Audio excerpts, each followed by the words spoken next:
प्रधान पटल पर एक ऐसे विधेयक में संशोधन पर डिबेट कर रहे हैं जो 2024 में पारित हो चुका था, और इसमें मुख्य संशोधन यही है कि पेपर लीक के अन्य अपराधों के लिए सजा बढ़ाई जाएगी। मगर जब से ये विधेयक पारित हुआ तब से अब तक इस सरकार ने एक भी अपराधी को सजा नहीं दी। आपने देखा है कि कल और परसों से फेस रिकॉग्निशन द्वारा प्रदर्शन करने वाले बच्चों के नाम और पते सार्वजनिक किए जा रहे हैं, मगर यही काम पेपर लीक करने वाले अपराधियों के लिए अभी तक नहीं किया गया। ना इस विधेयक में पेपर लीक रोकने के कोई ठोस कदम है। इससे देश के युवाओं का भरोसा कैसे बनेगा? अध्यक्ष महोदय, आदरणीय प्रधानमंत्री महोदय जी को आपके माध्यम से मैं कहना चाहती हूं कि शायद उन्हें अपने सलाहकार बदलने चाहिए। वे असलियत से एकदम टूट चुके हैं। नई कमेटियां बनाने से काम नहीं चलेगा। उनका अध्यक्ष चाहे कोई भी हो। राधा कृष्ण कमेटी भी व्यवस्था में सुधार लाने के लिए बनी थी। आज तक उसकी एक सिफारिश लागू नहीं हुई है, और इस नई कमेटी में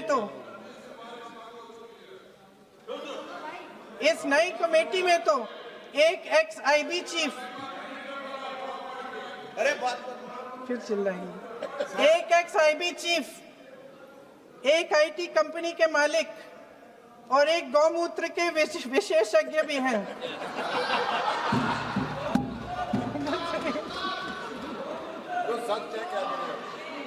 इन्हें शिक्षा के बारे में क्या पता जी? सच है।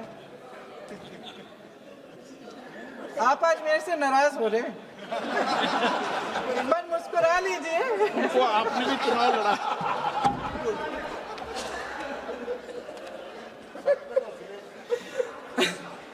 सर, फास्ट ट्रैक कोर्ट्स का रिकॉर्ड पहले से ही बहुत खराब है। वैसे भी कल की सुनवाई में सीबीआई का वकील पेश ही नहीं हुआ।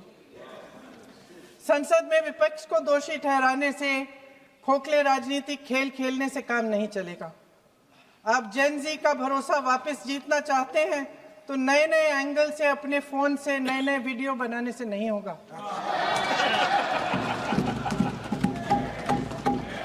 प्रधानमंत्री जी को कैमरे का एंगल नहीं, दिल का एंगल बदलना पड़ेगा। ये जेनरेशन जागरूक है, समझता है, झूठ पहचानने की उसकी अपार क्षमता है। इनका दिल और दिमाग जीतने के लिए आपको सच्चाई पर उतरना पड़ेगा।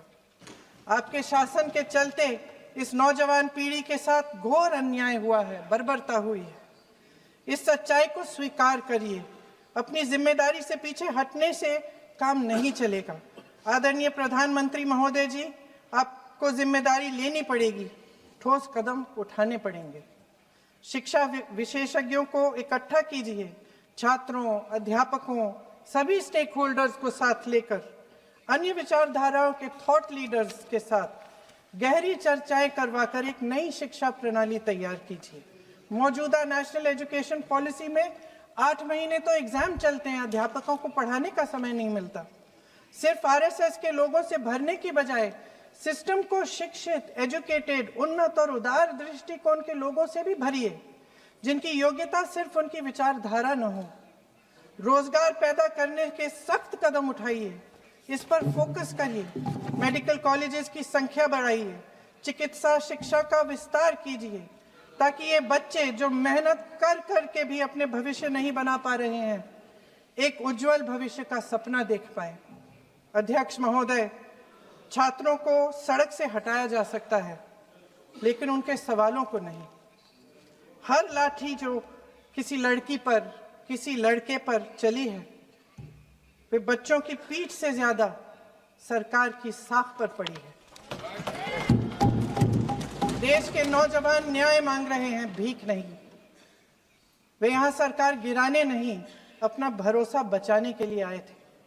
अध्यक्ष महोदय, आपके माध्यम से मैं सरकार को कहना चाहती हूँ, अपनी साख बचाइए, अपनी नीयत ठीक करिए, अपनी अकड़ का इलाज कीजिए। अपने वादों पर अमल कीजिए। आपके शासन में हमने बड़ी बड़ी चोरियां देखी हैं। चुनाव में वोटों की चोरी,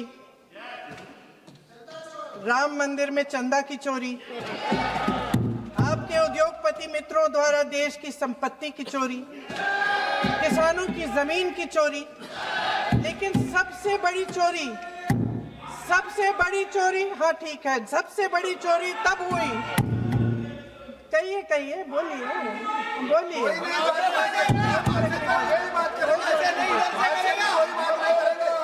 सुन लीजिए, शांति से सुन लीजिए, शांति से सुन लीजिए। आपको मौका मिलेगा, आप जितनी भी चोरियों की बात करना चाहते हैं आप कर लीजिए। अभी मेरा समय है। सबसे बड़ी चोरी तब हुई जब देश के नौजवानों के भविष्य, उनके सपने चुराए गए। भविष्य की चोरी, सपने की चोरी किसी भी चोरी से कहीं बड़ी होती है महोदय।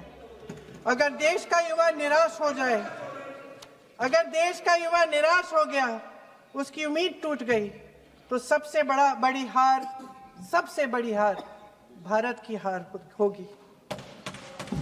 और हम कांग्रेस और विपक्ष के लोग जान दे देंगे, मगर भारत की हार नहीं होने देंगे। जय हिंद। सर अब तो मुस्कुरा लीजिए, भाषण खत्म।